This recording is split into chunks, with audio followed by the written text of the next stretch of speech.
Friday safety focus of the week. It is November 3rd. This week's code of conduct is to strive for restraint, discretion, and integrity. I believe this is Ben Dow's favorite code item. So I think he would like to highlight some things on this one. Sorry, Matt. I had my speaker turned down. Talking about the code? Yep. Strive for restraint, discretion, and integrity. Yeah. Self-discipline. It's like having a little mini tailboard before you think or react to something.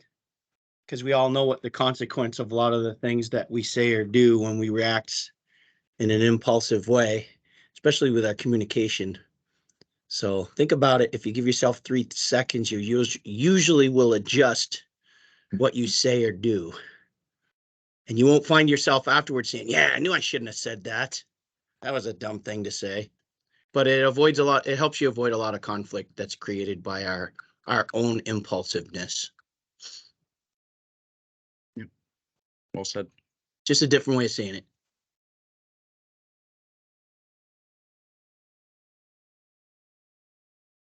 So unfortunately, we our streak of about 180 days didn't last past Wednesday, or really Monday. We had 2 recordable injuries this week, early in the week, Monday and Tuesday. The first one was kind of an unsafe condition. It was a booby trap kind of set out from another contractor regarding some stairs that were built, and the steps of the stairs gave way as we're walking up, and an employee got hurt pretty bad.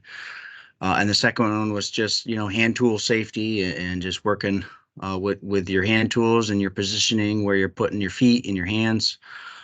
Just something to be kind of thinking about your kind of your setup, especially when you're doing extensive hand tool use, if it's shoveling or if it's a crowbar, whatever it may be. Just something to kind of be cognitive about and think about before you actually start performing the work.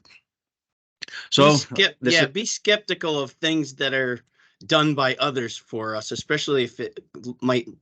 Just take a look before you go up something that's built by someone else, some stairs or whatever, and be a little skeptical and think about the fact that don't assume that it's going to hold. Yeah. Exercise that code item with this one too. Yep. Just before you jump into a situation that could hurt you. But this gives us another opportunity. We went pretty much from April to end of October. Another challenge here in front of us. Let's try to finish the last 2 months out really strong. Let's not have another recordable for quite some time. So let's really focus in on safety, thinking about what we're doing before we do it, and good communication across all lines on our projects. With that said, we're going to finish up part 2 with our back pain and prevention with Amy from PT360. So we're looking forward to your presentation this morning. Good morning. Let me share my screen here.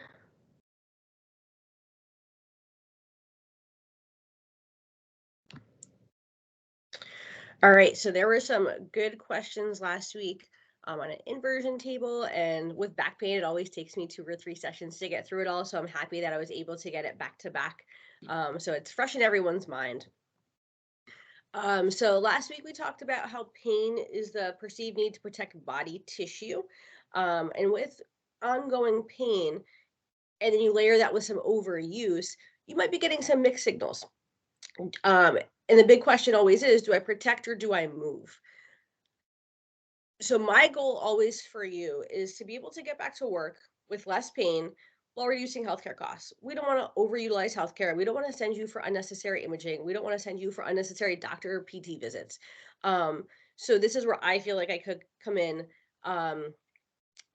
be able to, whether if I see you, one of the docs see you, give you some quick advice. Do we move or do we protect at this point? And then from the PT perspective, using exercise as a tool to manage and prevent low back pain. There's other modes out there. There's chiro, there's massage. But from my perspective as a PT, we have lots of good research about exercise as a preventative tool and management tool for low back pain.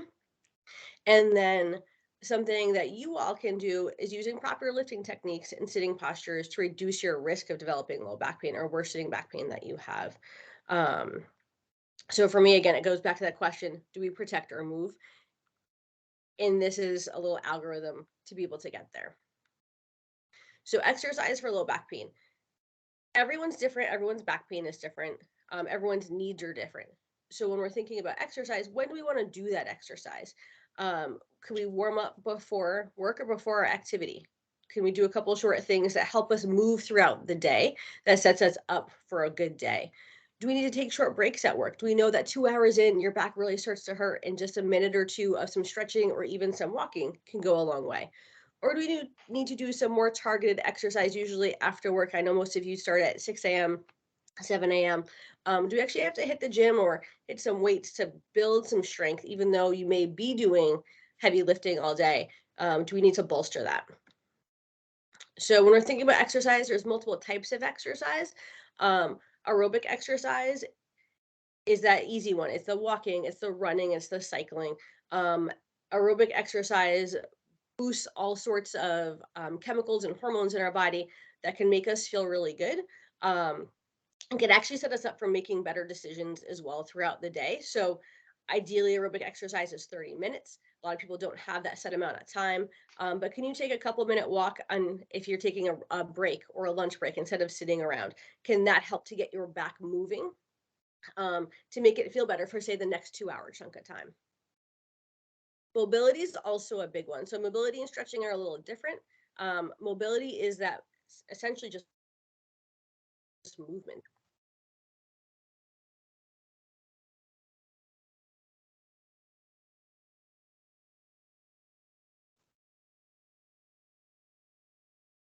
Did we lose Amy? I think so. She's frozen. Oh.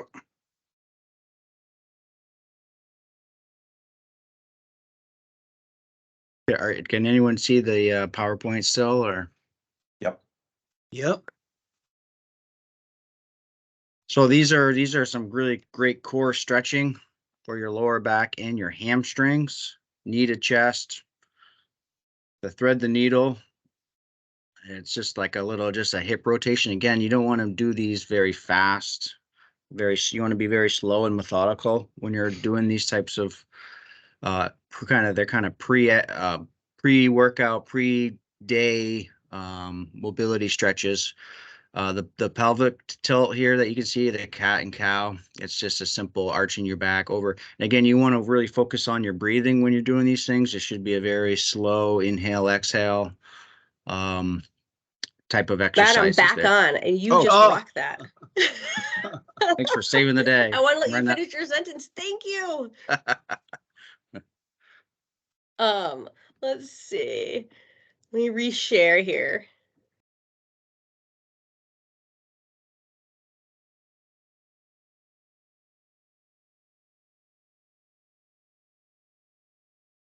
All right, so where are we back to?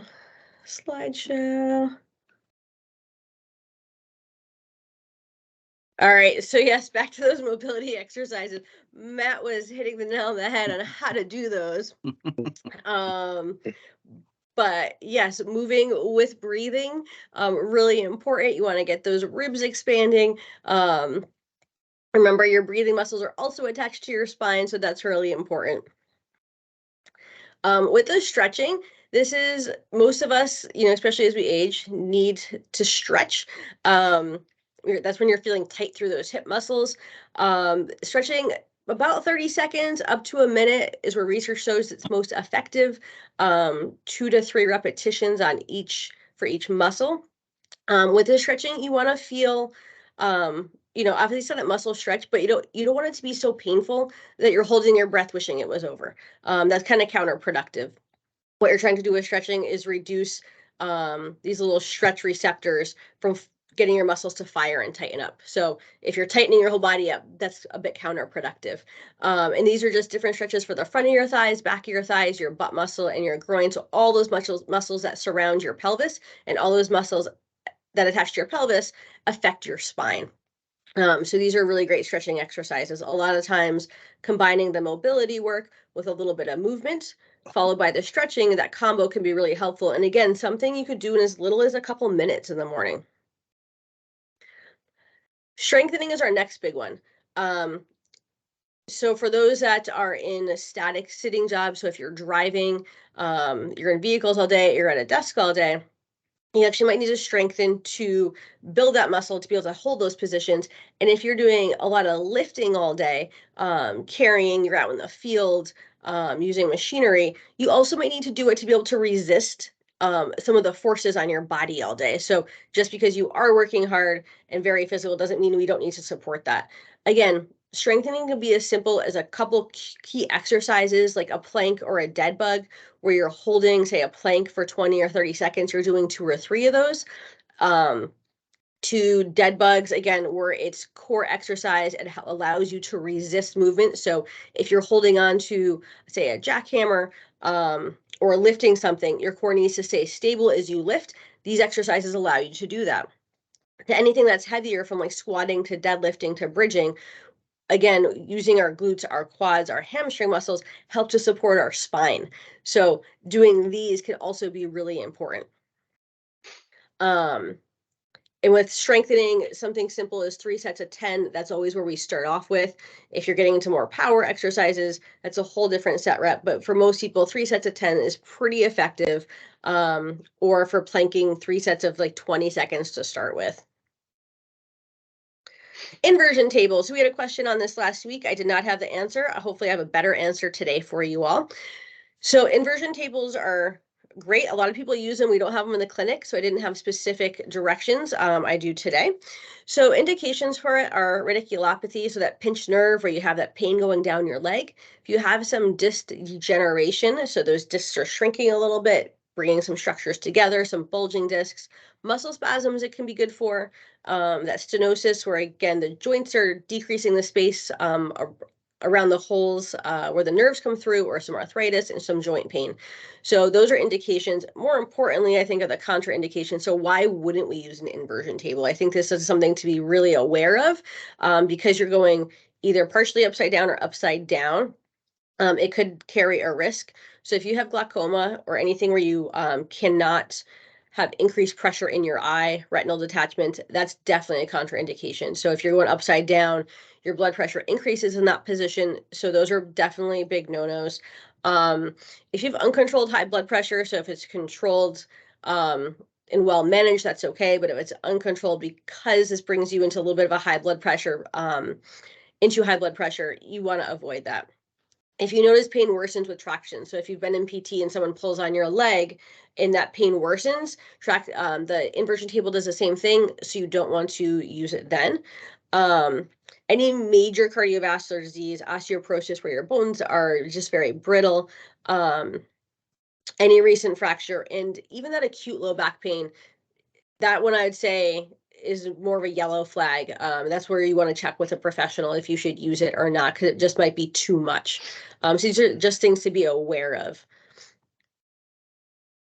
So the directions for this, you don't always have to go into a full inversion. Usually it's recommended starting partially inverting at 20 to 45 degrees. Even at the 20 degrees, you can get a really good distraction. So pulling force of those muscles, tendons, ligaments, open up the space between the joints a little bit, and then slowly work towards that fully inverted 90-degree position. So don't feel like if the full 90 or 75 is too uncomfortable, you're going to get a good benefit just from a 20 or 45 degree position. Make sure you're slowly inverting the table, not letting it just fly out of control into a position. Try relaxing and deep breathing. Again, the goal is to allow some stretch of all these structures. So if you're holding all those structures tight, it's not helping you.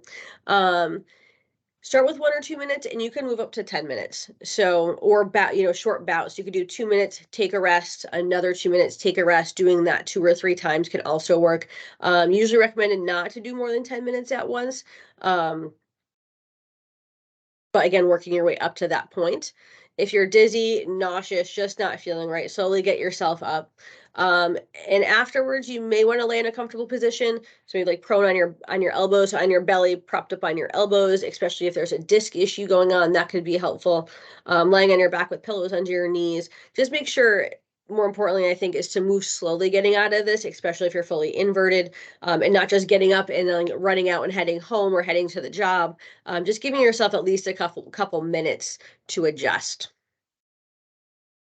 All right, now the last part of this is the workplace safety with the loading and lifting and sitting posture. So those three things we talked about in the beginning, this is the part that you all probably have the most control over. And really be aware of high risk movements. So these combined movements that put a really big load on your spine should be avoided as much as possible. So bending and twisting, lifting a weight far away from your body, so really having to reach to get a weight, and bending over to pick up a weight, and bending over from your waist, not using your legs. Those are high risk movements. They just increase a lot of pressure on your spine. Your spine does not do well when loaded in these positions, especially repetitively. So I love this graphic. It really tells you that safe zone for lifting something. I know most of you are not lifting boxes that are uniform. You're lifting pieces of lumber. You're lifting rebar. But that same idea kind of still can be utilized of keeping weight close to your body. Avoid heavy weights, particularly far out from your body. Really try to bring any structure that you're picking up close and into your body, and that's going to be the safest way to lift. That's cool. It's our personal lifting chart.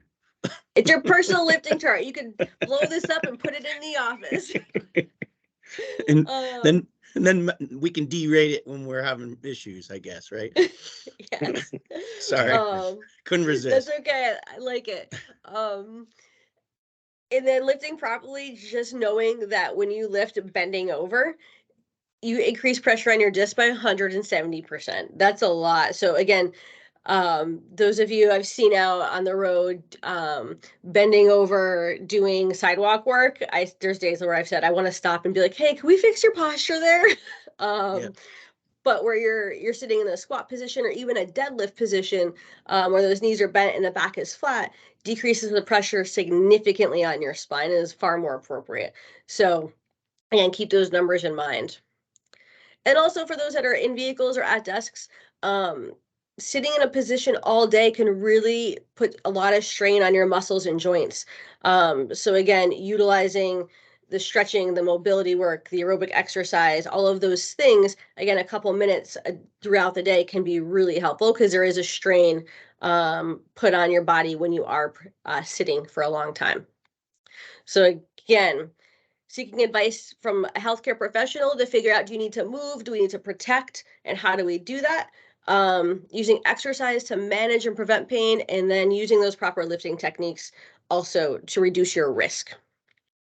And that is all I've got for today. Perfect. Thank you, Amy. Did you notice when you mentioned posture, I sat up straighter? Oh, well, thank you. Good. I did too. It's always good when you hear it, you do that. All right, good. Well, thank you. Thank you for joining us. You're welcome. I'll see if I can take over the screen here.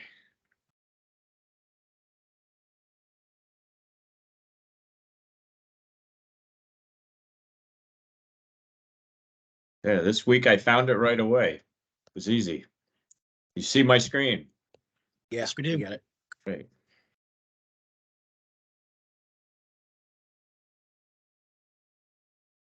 So for announcements this week, we all should have gotten an email warning us that the freezing weather was here earlier in the week, especially. So make sure you drain or antifreeze pumps and water tanks. So something to keep in mind going forward for the rest of the season. The time changes this weekend, so set your clocks back 1 hour on Saturday night. So fall back, spring ahead. We're at the fall back part. And then the 2024 UCI Healthcare Insurance Program open enrollment is starting now. And we have a link to the document, which summarizes everything, which is all good news, no bad news there. Actually, lots of good news. And you must be employed to enroll, must have been employed by 11/1/23. So pretty much anyone can join at this point. This is an open enrollment time. You need to see Melanie in the admin department for details in an enrollment form. and forms must be submitted by November 30th. So something goofed up there, I guess, for the 30th. That's the end of the message there. Yep. And then the Morgan Stanley financial advisors are here this morning. So I assumed if you were expecting to attend, you're already signed up, and they're half-hour meetings. So this is just a reminder that that's coming up this morning. We have a new employee or rehire. This is Matt Borden. So welcome back, Matt. And also ECI was recognized at the Vermont Rail Systems Flood Recovery Appreciation Trip.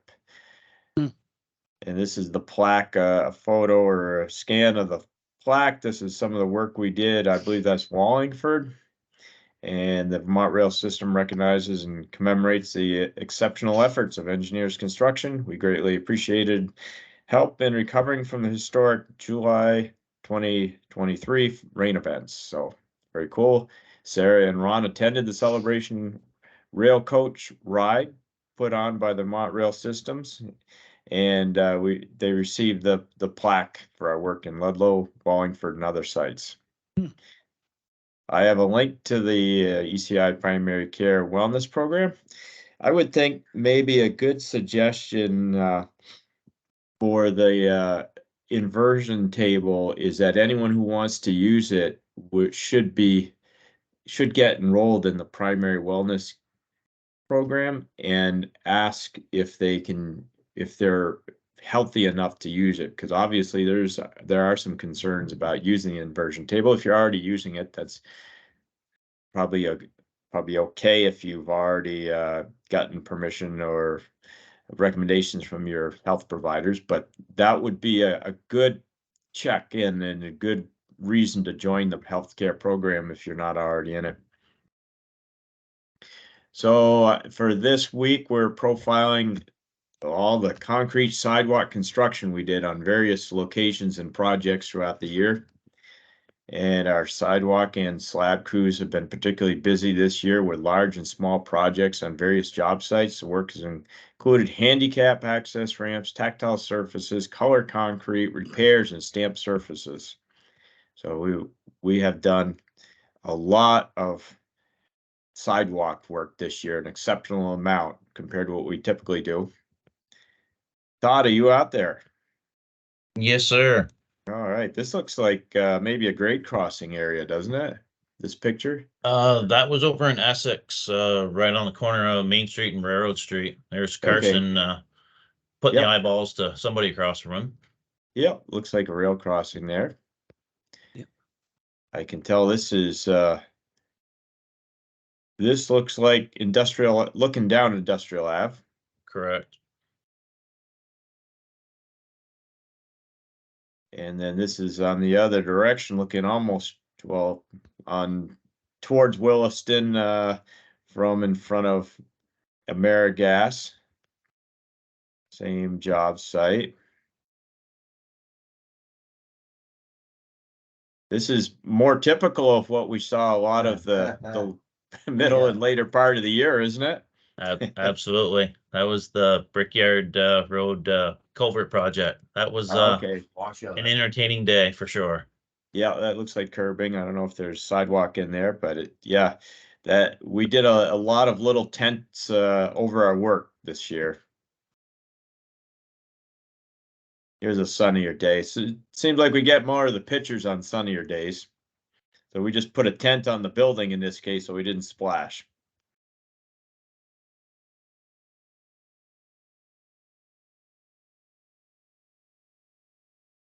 And this is on a curve somewhere, obviously. It's right in front of the John Deere. Oh, okay. Yep. Some brand new clean mats there. Stamping, yeah. Ooh. It's another one on Essex. Crescent. Yeah, Crescent. that's Crescent. Yep, I can tell. And then this is Essex. This is Railroad Avenue or Street, whatever it is, Railroad Avenue. More setting up forms for sidewalks, getting the right pitch. Not always the simplest thing to do to match all the grades, is it? No, Sometimes you just can't quite make it work like you want. You got to deal with what you're dealt with. Here's some of the interesting stuff that you guys did this year was the stamped colored concrete for a brick pattern. So this is the gray stuff is a form release, right? correct. Todd, it's a powder that you guys apply, and that's why you're wearing the mask. Correct. The powder, the release acts like flour would on a rolling pin if you're baking. Allows it to not stick. Then you put these things together, these mats that are really forms, and step on them, right? Put pressure Correct. on them. Yep.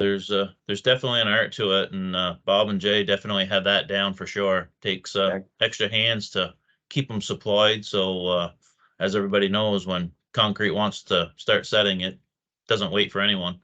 Right, yeah, and you wouldn't want to have too much sidewalk ahead of you, right? Right. And like you were talking about earlier about matching in grades with forming and what have you, Oh, those yeah. stamps are all flat, Oh, as you know. yep. And then when you start Right. talking about different pitches and sidewalk entrances to road, it makes it a little interesting.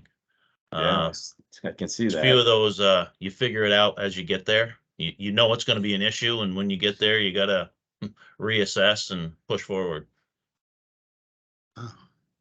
Hopefully you have the time to adjust. Bingo. Yeah. So there's the bottom side of the form. And here's it after you let it set, you don't do any more finish work, right? Wow. Right. After you're stamping and you walk away for the day, as you see, this is all red color. And before you saw the charcoal color release over the top, you just see Yep. accents of the dark color. Kind of Yep. gives it the antique look.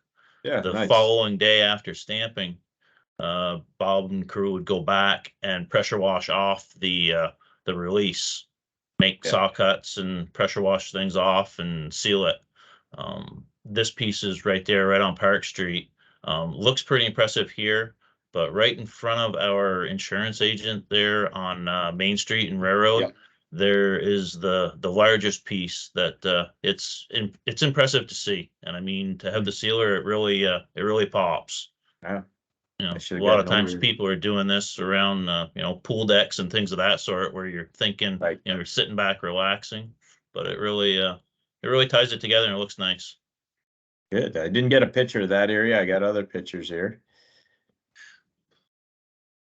This is There's looking the on strip in the new- between. Yeah, this is the new road section from Park Street. And this is front of the old Flanders. There's a mannequin watching over our work. I think she was the one that put the footprints in it. Oh, must be.